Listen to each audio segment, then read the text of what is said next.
Pertama adalah perencanaan, kemudian pengumuman lowongan, kemudian pelamaran, kemudian seleksi, kemudian pengumuman hasil seleksi, dan pengangkatan menjadi P3K. Peserta seleksi. Jadi P3K guru ini peserta seleksinya secara khusus ada 4 jenis ini, Bapak-Ibu sekalian. Yang pertama adalah tenaga honorer kategori 2 sesuai dengan database THK2 di BKN. Jadi database ini sudah ada di BKN dan itu sudah fix nama-namanya, Bapak-Ibu sekalian. Yang kedua adalah guru non-ASN atau mungkin beberapa menyebutnya sebagai guru honorer. Guru non-ASN yang masih aktif yang mengajar di sekolah negeri di bawah kewenangan pemerintah daerah dan terdaftar sebagai guru di Dapodik di Kementerian Pendidikan dan Kebudayaan. Jadi kategori yang kedua adalah guru non-ASN di sekolah negeri dan terdaftar di Dapodik. Yang ketiga adalah guru swasta yang masih aktif mengajar di sekolah swasta dan terdaftar sebagai guru di Dapodik di Kemendikbud. Jadi sama, guru swasta di sekolah swasta, tapi terdaftar di Dapodik. Yang keempat adalah lulusan pendidikan profesi guru yang belum menjadi guru dan terdaftar di database lulusan pendidikan profesi guru Kemendikbud. Jadi yang keempat ini bagi masyarakat umum lainnya yang sudah lulus PPG namun belum menjadi guru, itu diberi kesempatan pula untuk mendaftar. Bapak Ibu sekalian, terkait dengan ketentuan pengadaan P3K guru ini, ada beberapa hal yang menjadi khusus ya. Jadi yang pertama, seleksi akan terdiri dari seleksi administrasi dan seleksi kompetensi. Ya. Sedangkan seleksi kompetensi tersebut akan dilaksanakan sebanyak 3 kali. Ya, sebanyak 3 kali. Kemudian seleksi kompetensi akan menggunakan CAT UNBK Kemendikbudristek, jadi tidak menggunakan CAT BKN. Ini nanti koordinasi dan lain sebagainya akan dilakukan oleh Kemendikbudristek. Kemudian nanti sertifikat pendidik dan kualifikasi pendidikan itu akan merujuk di SE Dirjen Guru Tenaga Pendidikan Kemendikbud nomor 1460 dan seterusnya tanggal 15 Maret 2021. Nah, ini juga sudah kami sampaikan pada kesempatan sebelumnya. Baik. Baik, ini pengaturan bagaimana keempat peserta tadi ya bisa mengikuti baik di seleksi kompetensi pertama, seleksi kompetensi kedua maupun seleksi kompetensi 3. Jadi yang pertama Bapak Ibu sekalian, yang boleh mengikuti seleksi kompetensi pertama hanya guru THK 2 dan guru non-ASN di sekolah negeri. Kemudian di seleksi kedua yang boleh mengikuti mereka yang tidak lulus di seleksi kompetensi pertama, namun kemudian juga sudah ditambah dengan guru swasta dan lulusan PPG, tadi peserta nomor 3 dan nomor 4. Yang ketiga, pada saat seleksi ketiga, siapa yang boleh ikut? Itu adalah guru yang tidak lulus di seleksi kompetensi kedua. Namun demikian Bapak Ibu sekalian, ini penjelasannya masih sedikit kurang. Pada seleksi kompetensi pertama dan seleksi kompetensi kedua itu masih berlangsung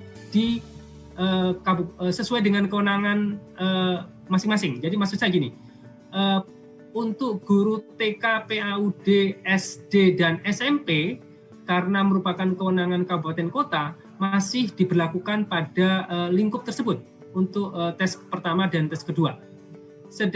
Sedangkan untuk guru SMA, SMK, SLB itu karena merupakan kewenangan provinsi maka dilakukan pada lingkup provinsi tersebut. Jadi belum bisa lintas kewenangan, belum bisa lintas provinsi maupun kabupaten kota.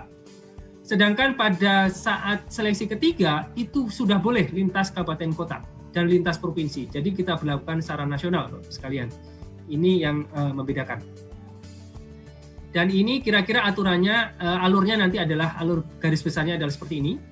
Nanti pada saat pertama, itu seluruh peserta, jadi peserta pertama, kedua, ketiga, keempat itu akan membuat akun di SSCN. Kemudian pada seleksi kompetensi pertama itu hanya peserta pertama dan kedua saja yang bisa memilih formasi. Ya, peserta pertama dan kedua saja yang bisa memilih formasi. Kemudian peserta yang sudah tersedia formasi di tempat sekolahnya, dia harus melamar atau akan langsung ditempatkan formasinya sesuai dengan tempat sekolah dia mengajar saat ini. Kemudian bagaimana kalau tidak tersedia atau formasinya tidak tersedia, maka yang bersangkutan melamar di sekolah atau di jabatan lain yang sesuai dengan sertifikat pendidik atau kualifikasi yang bersangkutan, tapi masih dalam satu instansi. Kemudian yang kedua, akan dilakukan seleksi ya. Jadi seleksi kemudian lulus. Ada yang tidak lulus. Di seleksi kedua, seleksi pertama yang lulus itu langsung bisa dilakukan pemberkasan. Sedangkan tentunya ada masa sanggah dan sebagainya Bapak Ibu sekalian. Dan yang tidak lulus maka diberi kesempatan untuk mengikuti seleksi kompetensi yang kedua. Dan pada saat ini peserta pertama dan kedua akan memilih kembali formasi yang belum terisi. Ya. Jadi bisa saja formasi-formasi dari seleksi kompetensi pertama masih ada yang belum terisi, itu silakan dipilih lagi sesuai dengan serdik dan kualifikasi yang bersangkutan. Kemudian peserta 1 dan 2 dan 3 tidak dapat melamar di instansi lain, masih dalam satu kewenangan. Hanya pelamar 4, ya ini lulusan PPG, itu melamar di instansi sesuai dengan domisilinya. Ya, nanti akan dicek sesuai dengan NIK-nya, yang bersangkutan harus sesuai dengan domisilinya. Kemudian akan berlangsung, ya seleksi kompetensi kedua akan berlangsung. Kemudian misalnya lulus, ada yang lulus dan ada yang tidak lulus. Dan bagi mereka yang tidak lulus akan berlanjut di seleksi kompetensi 3, tapi saat ini berlangsung secara nasional. Jadi nanti peserta bisa memilih formasi secara nasional di tempat lain sesuai dengan serdik atau kualifikasi yang bersangkutan. Jadi dari kabupaten A boleh nggak milih kabupaten B, boleh ke provinsi C, dan seterusnya. Juga boleh yang tadinya di SMP, boleh memilih ke SMA, SMA boleh memilih ke SMP, dan seterusnya sesuai dengan serdik dan kualifikasi yang bersangkutan. Kemudian Bapak Ibu sekalian, setelah itu selesai, ya, nanti seleksi kompetensi 3 selesai, itu ada mekanisme pengisian kebutuhan yang belum terpenuhi. Jadi ada formasi-formasi yang kosong itu akan kita penuhi dengan mekanisme yang secara otomatis. Jadi tidak melakukan seleksi lagi.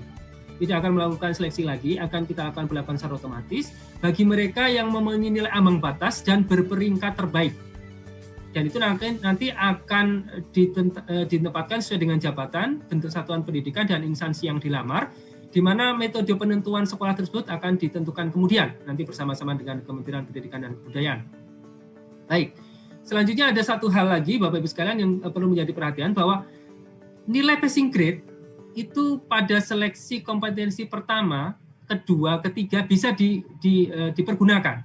Jadi seandainya seseorang melamar pada jabatan taruhlah guru PPKN SMP gitu ya, guru PPKN SMP pada seleksi kompetensi pertama, dia lulus passing grade tapi kemudian dia tidak lolos formasi karena kalah saingan, dan kemudian dia harus masuk ke seleksi kompetensi kedua, maka pada saat seleksi kompetensi kedua, passing grade yang bersangkutan masih bisa dipergunakan.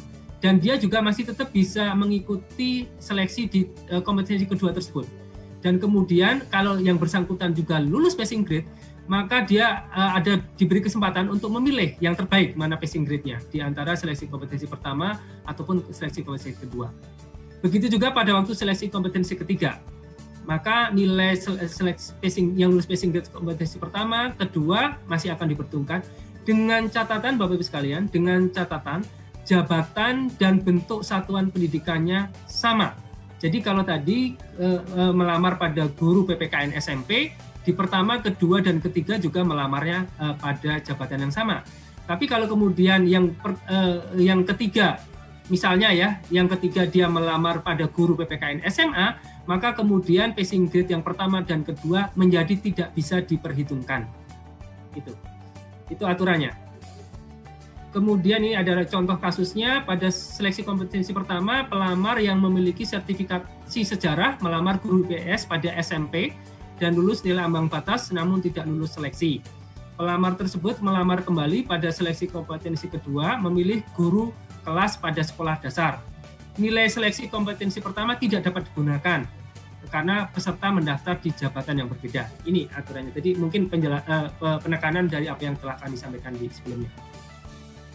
Baik. Kemudian Bapak Ibu sekalian, ada mekanisme penambahan nilai pada kompetensi teknis. Jadi ini pemerintah mencoba untuk mengapresiasi beberapa hal terkait dengan sertifikat pendidik, kemudian juga disabilitas, dan terkait dengan usia, dan kekhususan terkait dengan THK X kategori 2. Ada 4 yang kita akomodir Bapak Ibu sekalian. Yang pertama adalah bagi mereka yang memiliki sertifikat pendidik yang linear dengan jabatan yang dilamar, sesuai dengan jabatan yang dilamar, maka akan diberikan nilai 100% dari nilai maksimum kompetensi teknisnya. Jadi berlaku untuk semua peserta yang memiliki sertifikat pendidik yang linear dengan jabatan yang dilamar. Jadi akan mendapatkan nilai 100% untuk yang memiliki sertifikat pendidik yang linear. Kemudian apabila yang kedua, tambahan nilai apabila yang bersangkutan berusia di atas 35 tahun. Ini berlaku untuk peserta di atas 35 tahun dan berstatus aktif sebagai guru selama 3 tahun terakhir berdasarkan data Dapodik. Jadi berusia 35 tahun dan statusnya aktif sebagai guru 3 tahun terakhir. Itu juga akan mendapatkan penambahan nilai 15%. Kemudian yang ketiga adalah penyandang disabilitas. Ya. Itu karena kita tidak menyediakan formasi khusus untuk disabilitas di sekolah-sekolah tertentu, maka penyandang disabilitas pada prinsipnya dapat melamar pada seluruh jabatan. Hanya ada beberapa jabatan yang tidak dilamar, itu ada di Permenpannya juga, oleh beberapa jenis disabilitas tertentu. Dan kemudian setelah dilakukan verifikasi, maka kemudian yang bersangkutan berhak mendapatkan nilai 10% dari nilai maksimum kompetensi teknis. Kemudian penambahan nilai yang keempat adalah THK 2. Yakni peserta terdaftar di database THK 2 PKN dan berstatus aktif sebagai guru selama 3 tahun terakhir. Jadi bagi THK 2 yang aktif sebagai guru 3 tahun terakhir sebagai Dapodik, itu juga akan mendapatkan nilai tambahan sebesar 10%. Dan penambahan nilai ini berlaku akumulatif Bapak Ibu sekalian. Jadi seseorang yang berusia di atas 35 tahun dan kebetulan yang bersangkutan merupakan penyandang disabilitas, maka akan mendapatkan penambahan nilai 15% plus 10%, yakni 20%. Dan kalau kebetulan yang bersangkutan adalah THK 2, maka mendapatkan nilai tambahan lagi 10%. Kemudian hanya saja nilai totalnya tidak boleh melebihi dari nilai maksimal kompetensi teknis. Jadi misalnya yang bersangkutan tadi sudah mendapatkan 35% dari kompetensi teknis, kemudian ternyata yang bersangkutan mengikuti tes dan lulus dengan nilai misalnya 90% dari kompetensi teknisnya. Maka bukan 90 plus 35 atau 125 nilai yang bersangkutan, tapi menjadi 100 karena maksimum nilai kompetensi teknis adalah 100. Itu yang kami lakukan. Baik. Saya kira ini contoh kasusnya sudah kami jelaskan tadi di depan. Kemudian ketentuan nilai kelulusan. Tadi pelamar yang dinyatakan lulus jika memperoleh memenuhi nilai ambang batas dan berperingkat terbaik, tadi sudah kami sampaikan. Kemudian pada seleksi kompetensi kedua, pelamar dapat menggunakan nilai terbaik di antara nilai seleksi kompetensi 1 atau seleksi kompetensi kedua, tapi hanya dapat digunakan jika memenuhi nilai ambang batas. Dan pada seleksi kompetensi kedua, pelamar memilih jabatan dan bentuk satuan pendidikan yang sama dengan seleksi kompetensi pertama. Kemudian nilai seleksi kompetensi kedua hanya dapat digunakan jika memenuhi nilai ambang batas. Begitu juga pada saat tes ketiga tadi, nilai ambang batas pertama, kedua, dan ketiga dapat dipergunakan dengan ketentuan yang mirip dengan sebelumnya.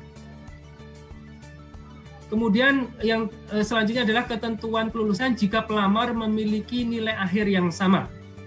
Ya. Jadi ini juga berlaku untuk yang P3K tadi, yang jabatan fungsional yang lainnya selain guru, bahwa yang pertama akan dilakukan, ya apabila nilainya sama, akan dilakukan penentuan berdasarkan nilai kompetensi teknis yang lebih tinggi dulu. Jika terjadi kesamaan nilai kompetensi teknis yang lebih tinggi yang akan diluluskan. Kemudian jika terjadi misalnya yang A, nilai kompetensi teknisnya masih sama juga, maka didasarkan pada nilai kumulatif kompetensi manajerial dan sosiokultural yang paling tinggi. Jadi nanti passing grade kompetensi manajerial dan sosiokultural itu dijadikan satu, Bapak Ibu sekalian, dan itu mana yang paling tinggi, itu yang akan menjadi penentu untuk keduanya. Dan seandainya di proses B masih sama juga, maka akan digunakan ya kelulusan didasarkan pada nilai wawancara yang paling tinggi. Dan ternyata kalau C-nya juga masih sama juga nilainya, maka ketentuan kelulusan didasarkan pada usia yang lebih tinggi dari peserta-peserta yang bersangkutan. Masa sanggah. Masa sanggah pada prinsipnya sama, peserta yang keberatan itu mengajukan sanggahan paling lama 3 hari sejak hasil seleksi diumumkan. Kemudian sanggahan diajukan oleh portal SSASN. Kemudian panitia wajib mengumumkan, memproses sanggahan tersebut dan selanjutnya mengumumkan ulang hasil sanggahan tersebut paling lama 7 hari sejak berakhirnya waktu pengajuan sanggah. Saya kira demikian Bapak Ibu sekalian yang dapat kami sampaikan. Terima kasih.